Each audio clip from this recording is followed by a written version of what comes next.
Hello again, I'm Senator Chris Marr from Spokane's 6th Legislative District, and welcome one last time to my legislative update. The legislature adjourned around 1 a.m. Monday morning to wrap up a difficult 105-day session. A special session may yet be needed to wrap up a few final details related to the budget. The final 2 days of our regular session were spent approving bills needed to support our operating, construction, and transportation budget proposals. On Saturday night, we approved an all-cuts plan to balance our 2-year operating budget and close our historic $9 billion budget gap.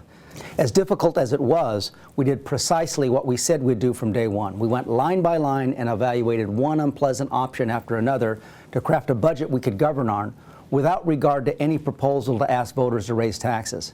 That was a good move because in the end there weren't the votes in either the House or the Senate to put a tax measure on the ballot. So what did we come up with? Well, if you happen to attend my town hall meeting in March, this will sound pretty familiar. We approved a budget that will eliminate subsidized health insurance for 40,000 among the working poor. As many as 8,000 public employees will lose their jobs. Our budget eliminates 9,000 seats at state colleges and universities. We even had to cut education, though we managed to keep the average cut to individual school districts to 2.6%.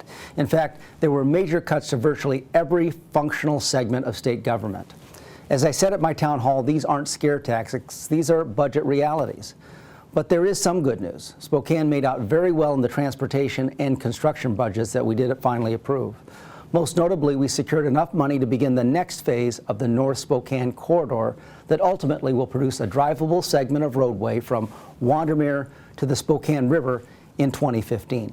We also secured money to construct one building and renovate another at both Spokane and Spokane Falls Community Colleges, and money to help build biomedical and health sciences facilities at the River Point campus. And there's also funding for the co-located YMCA and YWCA facilities in Central and North Spokane.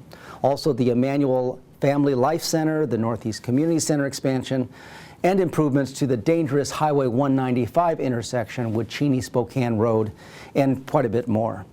Finally, I'd like to take a moment to thank you, the viewer, and everyone else who has taken the time this session to follow developments in the legislature. Our democracy depends on having an informed constituency. So thanks to all of you who tuned in and participated in the process by calling my office or sending me or my staff an email. And I'd encourage you all to keep it up because my job isn't done once the legislature adjourns and we leave Olympia. In fact, the interim is a great time for my staff and I to spend quality time with constituents on their turf, learning about their needs and concerns. So please keep in touch. I look forward to seeing you back home in Spokane.